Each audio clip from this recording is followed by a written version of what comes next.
Welcome to the Speak with People podcast, where we believe that healthy communication is the key to unlocking your leadership potential. We are the go-to resource for leaders looking to greatly improve their communication skills, whether it's one-on-one interactions, team settings, public speaking, or digital communication. By improving these skills, leaders can create stronger connections and drive positive change within their organizations. Each and every episode, we sit down with experts from various fields from around the world, just like you're grabbing a coffee with them, to dive into real, practical conversations. Our goal is to help you transform your communication skills so you can lead more effectively, build stronger relationships, and make a lasting impact. So go grab your favorite drink, settle in, and let's learn together. Well, how do you lead when nothing feels certain anymore? How do you find clarity when every answer seems to lead to more complexity? So if you're a leader listening today, welcome. We are going to dive into some of these kind of questions and really go at how we can help improve our own personal leadership skills. Let's be honest for a second. Most of the leadership advice doesn't really happen in the ambiguity kind of conversations, but the real world conversations that we're going to have today. And I'm beyond honored to have Piers Fallowfield-Cooper. He's an executive coach, former C-suite leader. He's the author of a game-changing book, Are You Still in the Future? He is going to help us rethink success, lead through uncertainty, unlock what it really means to have an executive presence. I've been looking forward to this episode for months. I'm so honored to interview him. I've been following along and learning from him from afar, and it's so good to interview someone from London today. So, Piers, welcome to the Speak with People podcast.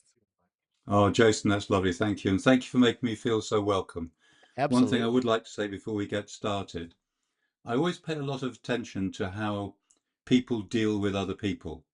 And all our interactions in getting ready for this, you have been so courteous and so elegant. It's just been a delight. And it took us a long time to get this together Yes. because you had a cough that stayed a while, I think. And then I've just come back from seeing a client in Hong Kong. So it took us a while to get to this point. But I'm really excited to talk to you and all the people listening. Absolutely. Yeah, I find with asking questions on a podcast interview, a cough kind of gets in the way. Well, for your listeners and viewers, today I'm suffering from what we call in the UK hay fever, but I suspect it's probably called allergy season. But it's prime at the moment. We haven't had rain for 2 weeks, and everything is in full bloom. So the third of the country who suffer like me has got slightly itchy eyes, and every now and again starts sneezing. But fingers crossed for the rest of our conversation.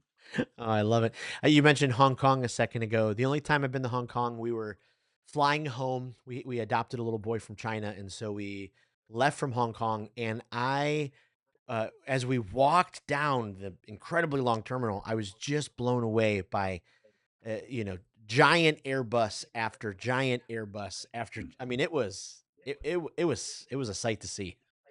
hmm It's a lovely airport transit. The city itself, I've known it for years, but the city itself has changed a little. And in the book, I write a lot about reading signals in the system. Mm. And if you pay attention, the people look the same, but they feel a little less expansive and a little more contained and perhaps a little more guarded. Nothing dramatic, but it is subtly different. Um, and it was a surprise because on this trip, since I was going to do business, it's a long way to go. I always try and add a little bit of extra. And I went to Korea, which I'd only ever been to for a day or two before on business, and Taiwan. And it's very interesting because in the same way that we make the mistake with people, we lump them together in groups. They're like Mm. that. They're like that.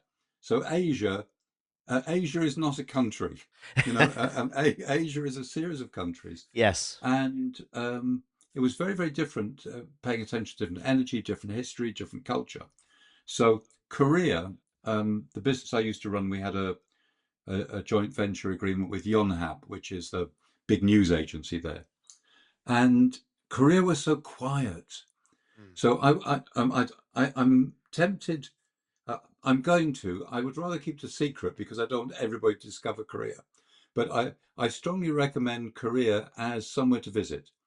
I describe it as sort of Japan without the angst at half the price. Very special. And then going to Taipei, that was buzzier, feeling very independent, very strong, seeing signs that said things like "Stop the bullying." They're talking about their large neighbour. Stop the bullying.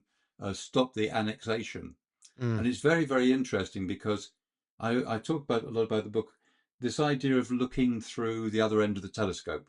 And we should think about this when we're communicating, because often we think it's just what we're seeing, what we're doing, what we're saying, without paying any attention to what it's like from the other end.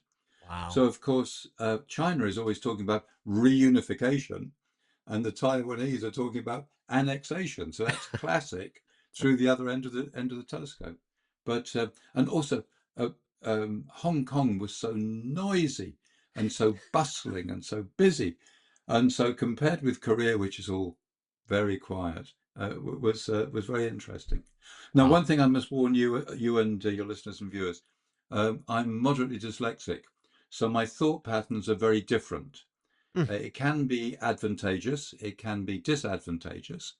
Um, if, for example, I was stuck on a desert island and the only way off was to spell the word immediately, and I only get 3 goes in the day, I'll still be on there. You know, I am, So, but my dyslexia does mean I can run down a rabbit hole. So, would you do me and your listeners and viewers a favor and rescue us if I end up too far away from the conversation?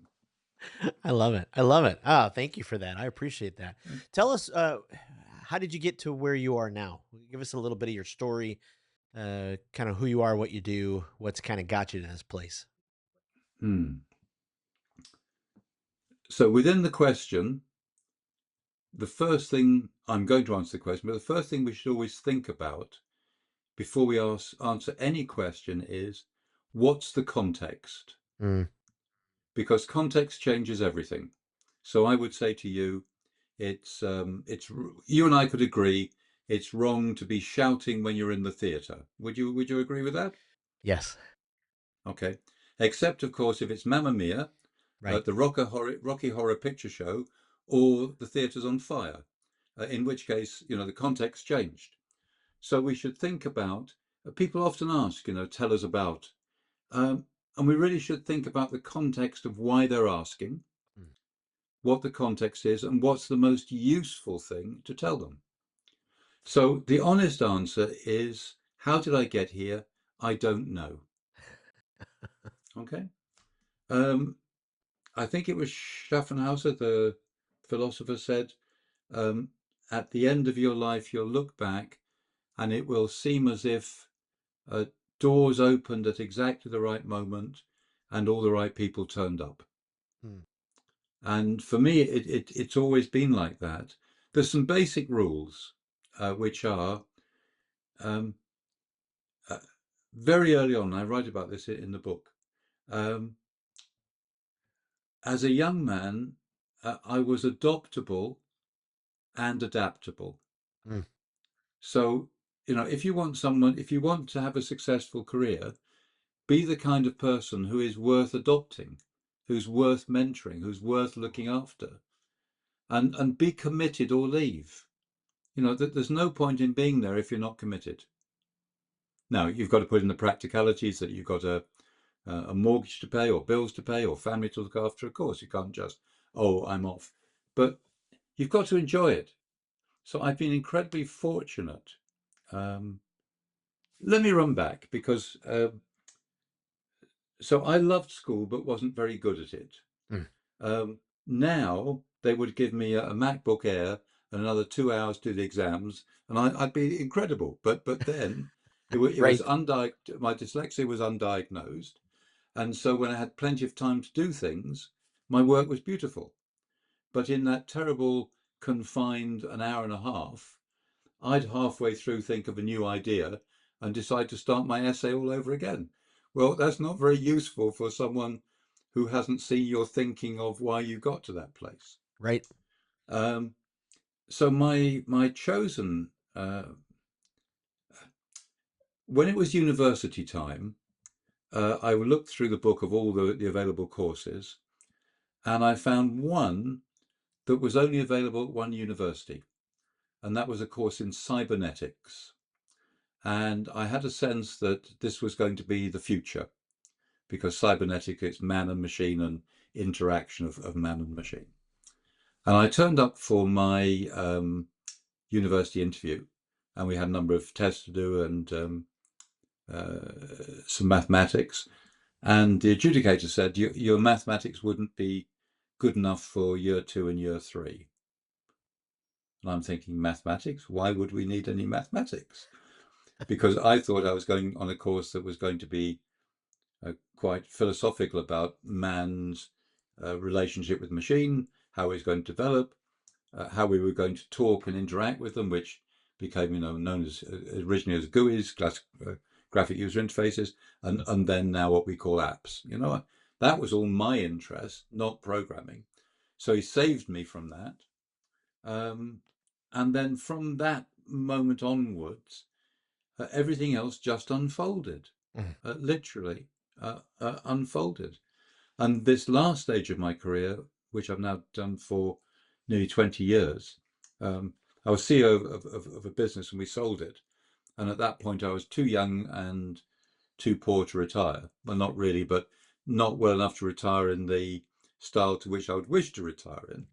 So I needed a new career. And I asked myself a very simple question: what did I love doing? And I loved doing three things. I loved being CEO, which had the energy, captain of the ship. I loved working with my cleverest clients, the Morgan Stanleys, the BPs, the Citibanks, and that was very cerebral. And the third one was I loved growing my top team. I loved mentoring them. I loved spending time with them. And that had a different energy. That had something from the heart. So I thought, okay, that's what I want to do. So I wrote a one-page piece of paper, my new career, and what it was going to be. I'd be learning all the time. I could work as much or as little as I wanted for as long as I wanted. And I waited for the phone to ring. And the phone did ring from someone who'd worked for me before and said, Piers, I've got a dysfunctional sales team. Could you sort them out for me? Sure, Robbie, I know how to do that. I can do that for you. And then it evolved a little bit. So now my work is 80% one-on-one and about 20% with teams. And it truly has been the most fulfilling, most enjoyable, bestest bit of my whole career.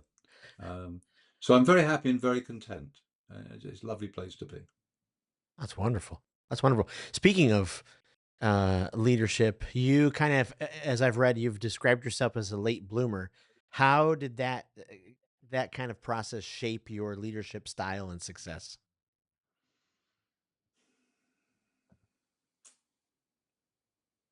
I'm going to say that's a great question. And when anybody says it's a great question, they say that to let the brain catch up and try and do some processing. Yes. You know, uh, I've always been the same at work as I am at home. Mm. So for me, it's been very easy. Um, I'm quite thoughtful. I think differently. I'm considerate. Um, and I believe that encouragement rather than punishment tends to get the best results. I'm very, very keen. I hate transactions and love relationships. Mm. So my leadership style is always one of possibility. I am by nature very optimistic. Um, in some ways, I still have a childlike sense of wonder about the world. Um, it's getting whacked around the head a bit at the moment, but hopefully things will settle down a bit. Or maybe they won't, and that's something we're going to talk a little bit about how to work when it's difficult. Um, I'm not sure if it changed my leadership style. I think it just came a bit later, and it kind of evolved rather than thinking this is how I should behave. Um, my wonderful book coach, my publisher who helped me write the book, um, when I'd started and I'd asked her if she'd publish for me, the wonderful Deborah Jenkins, um, she told me to stop writing, which is quite a counterintuitive thing to do. And she said, you shouldn't write another single word until you've decided who you're writing for. Mm. And by that, she wanted a specific person.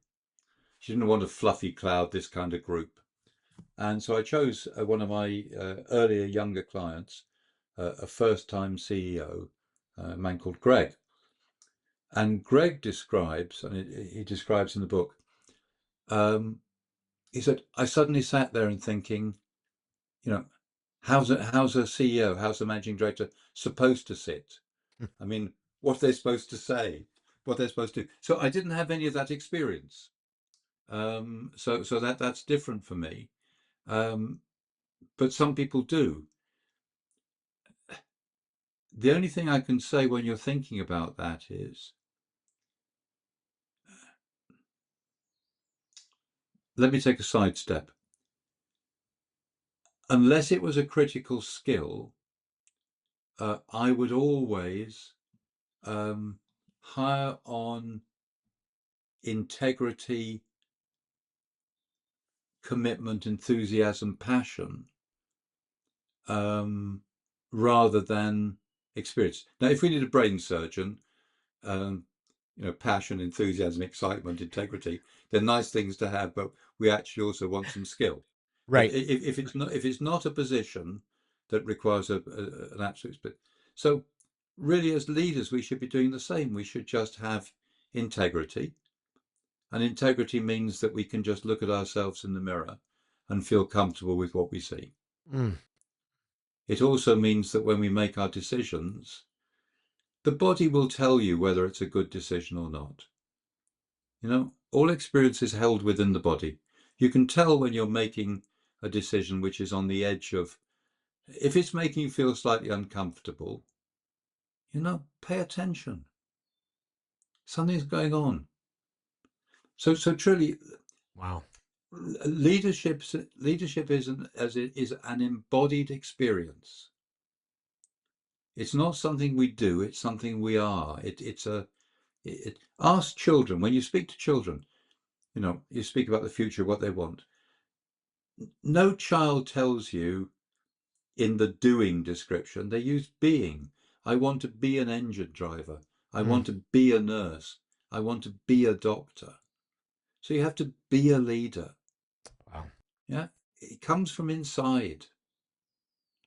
Someone said, I quoted in the book, someone said, oh, I know, it was Wittgenstein. He said, if you want to go very deep, you don't have to travel very far.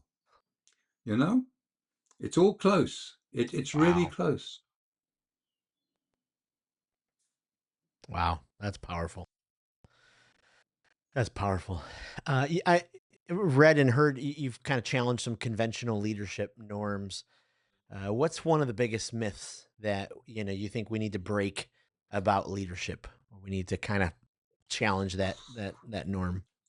Superman, I mean, hello.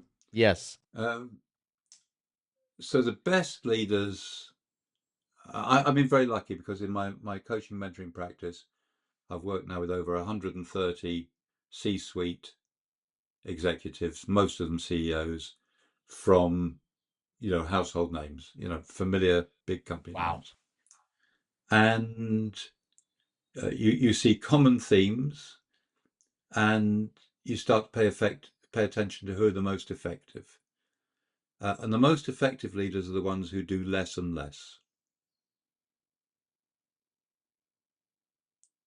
Wow. because they have time. They have time to think. They have time for their people. They have time for themselves. So very interesting. It was either Harvard or Yale, and they have a chance to do something different. So it was either Harvard or Yale had medical students, and one group was just did the medicine.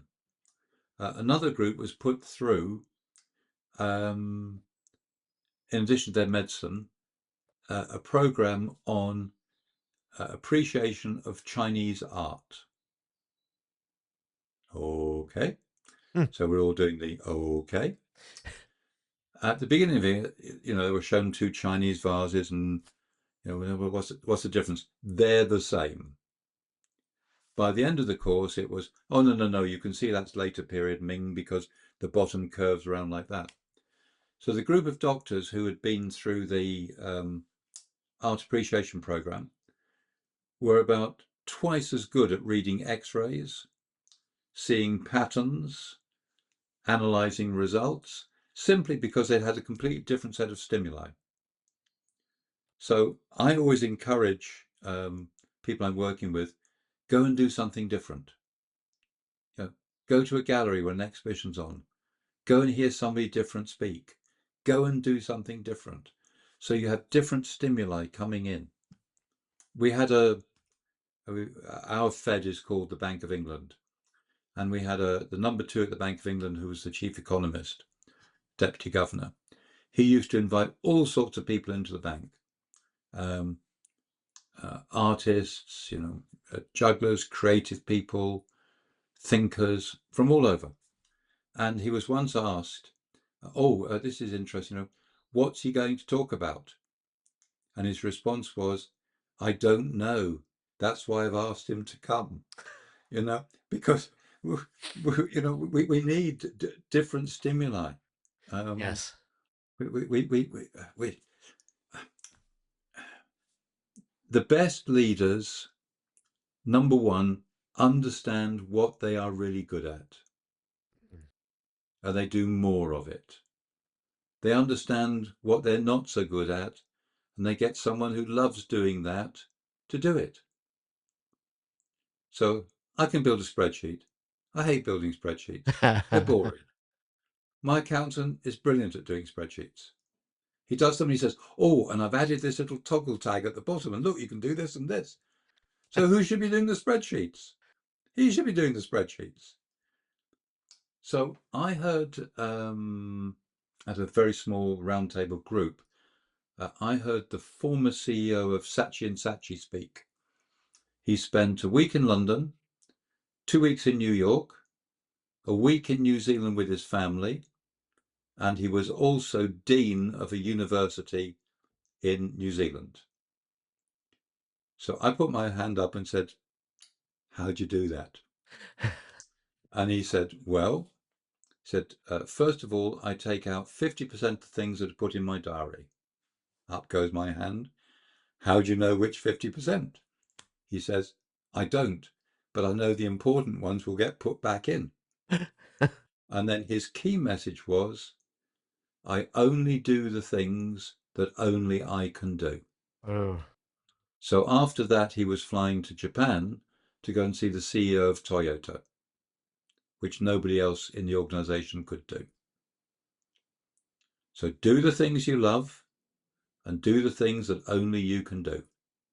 And then have lots of time and work out who's really important. There's going to be a couple of very key. So I never ran a listed business. I ran a regulated business. So if you run a regulated business, then, and mine was the SEC, fairly important to get all your documents right. Yeah. There are Right. sometimes good enough's okay. Sometimes it's the perfect. So that's another thing. Work out when good enough is okay and when perfect is the minimum standard. Wow. And you have more time. So a regulator or key shareholders, an industry body, your top team, your biggest customers. The great Peter Drucker said, the CEO's job is to be the interface between the internal world and the external world.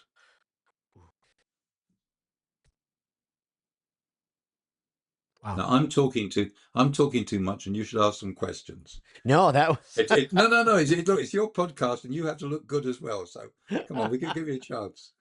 I love it. No, that's powerful. I'm furiously taking notes over here because you're giving us a leadership masterclass. Uh, as you talk about still being the future, what does that mean for leaders today?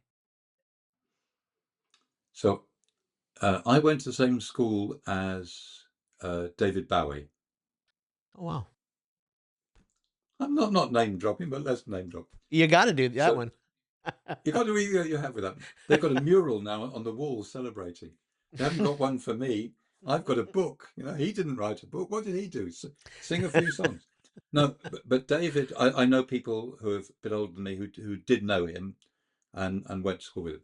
So David was incredibly inventive. But what David was willing to do, he was willing to reinvent himself before he needed to.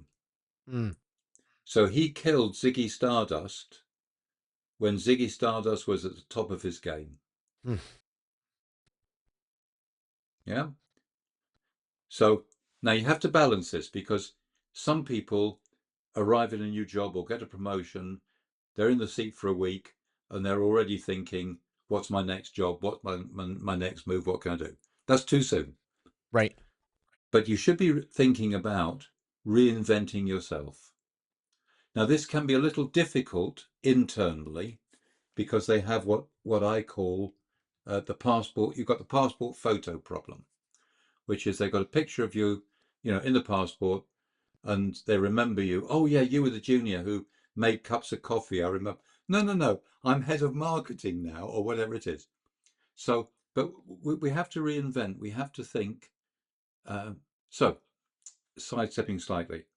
Um, AI was flavored. It's a bit quieter this week, but 6 months ago, AI was, might. I think you could probably have bought a toaster with AI, because it was just everywhere. So there's no threat from AI Hmm, if if you are creative, adaptable, able to change, and know where you bring the value. Right? If you don't do those things, it's going to be a cold winter. mm, wow. Yeah. Yep. So then it leads us into what are the human qualities that AI will never have? Okay. So AI, however chatty it is, will never be able to build real relationship. Mm, Yeah. AI will never be able to take the temperature of the room. AI will never be able to be compassionate, sympathetic, and caring. AI will never say never, but unlikely to have true sparks of creativity. It may well give you a spark of creativity by saying, have you thought about this, and this? But it won't create new things. Because all AI in its current form is basically very clever predictive text. mm, right. If you distill it right down, it's very, very clever predictive text. Or as a friend of mine said, it's rather like having a conversation with a drunk librarian with perfect spelling and grammar.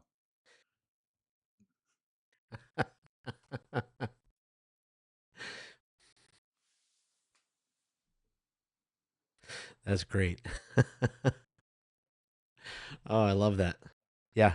Well, why do you think? I mean, I don't hear much of it, but uh, even yesterday I was at an event speaking, and you know the the kind of event manager asked me, "How are you using AI for your business?" And so everyone's talking about it, thinking about it. Some are afraid of it. What what have you help leaders? Uh, figure out how to not be afraid of these kind of new circles, new rhythms that come into our life as leadership, but, help embrace them, use them how we can, kind of move towards them. Okay. So this is a personal view. I'm not sure whether it's backed by any kind of scientific or clinical experimentation. But in my personal experience, there's nothing in real life has been scarier in real life than in my imagination. Ooh. So the first thing is, have you used AI? Have you played with ChatGPT?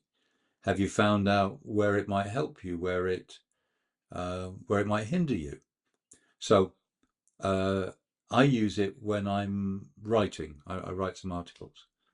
I don't use it to write articles. I have a conversation. I'm always very polite to it because I'm convinced I'm going to get better answers if I'm nice. But that's I'm just with you. me. So I say, I use Perplexity. So good morning, Perplexity. I wonder, can you help? And I give it the context. Yes. Context is key. So I'm writing an article. I'm da da da da. I've been thinking about this. These are my key themes. What do you think? Am I missing anything? And then I say, and this one I've just written. Um, I half remembered something, and then I said, and Ritz Carlton used to have a 20-point thing that began with, ladies and gentlemen, we're ladies and gentlemen, looking after ladies and gentlemen. Yeah. And so it comes out, oh, this is really great, da da da da da da da. And then it says, you might think something about this. And by the way, the thing you're thinking about was called the Ritz-Carlton Credo. So, it's helpful. So I use it as a helpful Wow. tool. Um, and I'm not very good with a blank sheet of paper.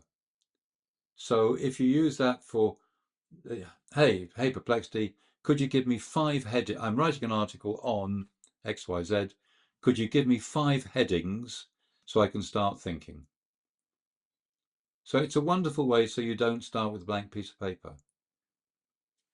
Remember, you're only going to get the best out if you put the best in. Oof. So be descriptive, be specific, and ask for it to help you. So in businesses, our questions should be, the first question before you let AI loose is, how likely is it to give you accurate or inaccurate answers? And does that matter? So we had an early, we have a brand here associated with Richard Branson called Virgin. You Hmm. probably see the aeroplanes and some people know it. And for one of the Virgin company, Virgin Money, which is a branding for a bank here, um, the AI-enabled chatbot told the customer off for using that kind of language because they thought it was inappropriate. Um, so you can have problems like that. I did asked it to do an itinerary. I was going to Malaysia. I was going to Kuala Lumpur, and I had a few days, and it gave me. I sort of like an itinerary for 5 days. I like museums, culture, interesting history, things like that. Up it came, and I'm filling it in because my assistant done a lovely grid for me. I'm filling it in, and I'm thinking, I think I'm missing a day here. And normally I think this is me and my dyslexia putting it all in the wrong place. But it hadn't. It completely missed out Tuesday. And so I said, hi, I think you've missed out Tuesday. And as well, oh, yes. Well, perhaps you could go to the night market. So, this is not infallible. This is not so make sure before you let it loose that you have the parameters within it which can be useful. I always love to ask people how they're using it. I've got one client who's using AI, insurance business, to go through and scan and sort older policies so that they can be put on a new platform. So Wow. that's a very clerical kind of, if it has this, if it has that, and it was signed between this and this, would you mark it, please? So that's a useful, practical thing where it's saving you lots and lots and lots of time. Wow. But things always change. Yeah. I mean, it's the nature of it. It's the nature of life. It's always change. Yep. The secret of surviving is to be very flexible, very adaptable. Mm. Um, we have so roses. Have you ever tried to grow roses, Jason, or did you have a garden, or did you have no? I Okay, haven't. My so mom did, growing up as a kid, but I have not. okay, so the amount of time and care that your mum put into those roses, they didn't like to be told, they liked some sun but not sun, and they like to be watered but not too wet, and then you got the green fly spray and the white fly spray and the mold, and if you're lucky you get woomph, a flower that lasts you for a week. We have a plant here called the buddleia bush. It looks a little bit like a lilac, but it's a different family. Give it 3 little grains of earth on the side of a railroad bridge, it'll grow out the side of it. Chop it down, it grows bigger. So which one's going to take over the planet? Right? It's the flexible one. It's the Yep. adaptable one. You know, um, Darwin is always misquoted. Darwin is always quoted as survival of the fittest, and people think survival of the fittest means the strongest, the ruthlessest, the pushiest, the one with the biggest elbows. He didn't mean that at all. He meant it was the ones who were the most adaptable. So there's a law called the law of requisite variety, and it says the animal, plant, species, or part of a system that is most flexible will take over the system. Mm. You have to be the most flexible person in the room. You take over the room. Wow. Wow. That's powerful. As we kind of round the corner of the conversation, I'm curious, what's one piece or maybe two pieces of communication advice you could give leaders who are, navigating some type of complexity, some type of, hill they're climbing? What would be some communication advice for them? Number one, you've thought about it a lot, and it's the first time someone else is going to hear it. Mm. So when you walk into that room, you and your team have been thinking about this for 3 months, maybe a difficult decision, a change, what you're doing. It's new news to the people who you're going to tell. So you have to tell them and tell them and tell them again. Yep. You also have to understand from a neuroscience point of view that you are going to probably activate and I will say it because I'll never say it as a plural, that you are going to activate the amygdala. Hmm. There was no way I was going to say their amygdalas, but I have now. But when I was getting ready for it, I thought this isn't going to come out. So the amygdala, for those who aren't medical people or neuroscientists or have forgotten all the biology they did at school, is the old part of the brain. It's the old ancient part, and the amygdala only has one real function, and that's to protect you. So it's high speed, no thought, instant. Mm. So you're walking through the forest, there's a twig, the prefrontal cortex wants to have a chat with you. Oh, I wonder if that's a twig. It could be a snake. What do you think it's? No, the amygdala, possible danger. Boomf. And it lights the system up, and it gives you 3 choices: fight, flight, freeze. In this instance, you probably would freeze and then decide, and with luck, the twig snake would wiggle away. Mm. You know, so it's an ancient part of the brain for ancient things. to protect us against snakes, saber-toothed tigers, all those kind of things. But of course, modern things stimulated in the same way. So when things like our status is threatened, that lights it up. When our autonomy is threatened, that there's someone over our shoulder, how are you getting on with this? How are you doing this? That stimulates it. When great levels of uncertainty are put into the system, that stimulates it. When something feels unfair, that stimulates it.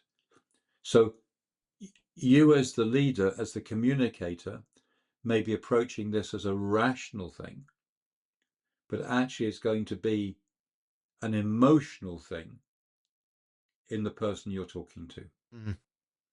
So you have to think this in all the words you're going to say. So it's no use giving factual information. You can give the factual information at the end, but the first part has to be about, all of this has been going on. This is over-explain. This is where our thinking is. This is what we're doing. This is what we're going to do. This is what it'll mean. So be prepared to communicate much longer, much fuller, and understand that you're actually going to be dealing with people who are now slightly agitated, stressed, because their amygdala is lit up. Wow. Wow. Does that make sense, Jason? Yeah, absolutely. And it's something like that if we think about it as we're moving into the situation, sometimes we don't. We just, walk in without having Yeah. that thought. And, if we did think through that, it's like, okay, all right, I can walk through this right now. The complex is not as complex as I thought it was. Mm-hmm. Powerful, powerful. Uh, we could talk another couple of hours. I've taken 2 pages of notes. This is Yeah. this is powerful and profound. But as we kind of end the conversation, I want to ask you a couple of rapid fire questions. We ask this to every guest.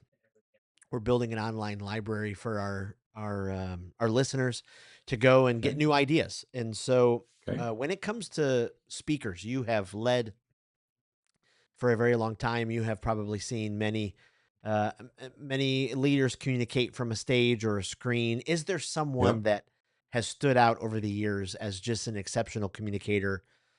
We should all kind of go and watch and listen anytime we can. So 2 people come straight to mind. 3. One is a British politician called Tony Blair, Mm, who had an ability to connect with his audience. He had uh, a natural characteristic which can be learnt and taught. So, number one, he sorry, jump back. He trained as a lawyer, so he always knew his brief. So when he went to speak, he knew what he was speaking about. mm, And he may have been reading a speech, but he knew all his material, he knew his stuff, so you knew that. But he had something which is called the charisma pattern. mm, And the charisma, you know this from your speaking. Um, so people who communicate like that tend to um, uh, tend to start a little slowly, almost a little hesitantly, and lead up. And somehow doing that brings many of the audience with them. Some naturally respond to the person who leaps onto stage and good morning, we're going to do that. Someone to watch how not to do it is the famous Steve Ballmer quote. You know the clip where he bounces onto stage and then almost, that's a how not to do it. So Tony Blair is one. I would recommend Barack Obama as well. mm, Simply take out the politics, but listen to the oratory, because it is oratory. It's a beautiful, soaring oratory, and it's aspirational. And the third person, um, who I was never so fond of at the time because I thought he was overhyped, but I think Steve Jobs, when you look back Mm, now, um, he has a um, he was the kind of boss you'd forgive because um, what he managed to get others to do right. was amazing, but would have been a pain to work for Yeah. because he would have been, he's got to go, no, that's the wrong blue, Yeah. whereas it's the right blue, but he anyway. So those would be three I would look at, but I'd also add on your quick fire, your performance on the stage starts in the room outside. Oof. It's how you turn up has most impact. Wow. And add in, if you can find a way to do it without PowerPoint, do it without PowerPoint. Mm, Or if you use PowerPoint for additional pictures, not so we're all reading the words off the PowerPoint yes. together. Yes. Absolutely. You'd really think in 2025 we would have learned you don't read the words off the PowerPoint. Yes. Yes. I love it. If you're a podcast listener, is there a podcast, either guilty pleasure Yeah, or development that you just, there is, but probably not so much for your US, more your UK listeners. Um, Rory Stewart and Alistair Campbell. It's a politics podcast, and they're excellent. They've got a parallel to their politics one, which is a leadership one, mm. where they have really great leaders on, and that's definitely worth a listen. And then probably the most difficult, you run into someone, they're probably going to end up on a desert island. They can only take one book. Is there one book that you highly recommend? Boy, every leader needs to Oh, read this book. mine, definitely, Yes, absolutely, absolutely mine. Where's it gone? This is the moment, isn't it? Oh, there you go. I love Books. it. Are you still the future? I love it. What book would I take? So honestly, my book's a good book. I can say that as um, the great architect Frank Lloyd Wright said, if I'm forced to choose between honest arrogance and false self-modesty, I'll choose honest arrogance every day. So there are some things I'm not very good at, some things I'm really good at, and it's a very good book which I'm very proud of and would be a good read. It's a page turner. It's a page turner. Um, what would I take on a desert island? I'd want to take I'd want to take something that each time I went back to it, I found something different in it. Mm, So I might choose a book of poetry of some kind, I think. I love that. I Yeah, love that. I probably. love it. Yeah. Where let our listeners know where's the best place they can find you online, get more information. LinkedIn, or because I got a long and complicated name, it's actually not that complicated. So my first name is Piers, and Piers is the Old English form of Peter. So it comes from the same root: Peter, Pierre, Pedro, Pierre, Pierce, all that lot. Fallowfields are crop rotation. So you'd grow barley one year, wheat another crop, and then the third or fourth year you'd leave it fallow just to kind of regenerate. So that's Fallowfield. And then Cooper, they're the barrel makers. So I've got a very ancient, rustic, you know, down there. Some people think it's all very fancy, and it's not. A friend of mine, a lady I know who's in government, she said, "You're very interesting. You're actually the anti-establishment coach." So that's kind of where I am. Find me on LinkedIn. Type my name in. Title of the book. Anybody wants to connect, I always connect with anybody who wants to, and if anybody wants to talk, I always talk to anybody who wants to connect, because you never know. That's You right. might be able to give service to them that comes out somewhere else. Yep. You know, Oh, I love and it. I know that you're one of the reasons you do this podcast is it's a contribution back in. So that's one of the reasons I was really keen to do this, Jason.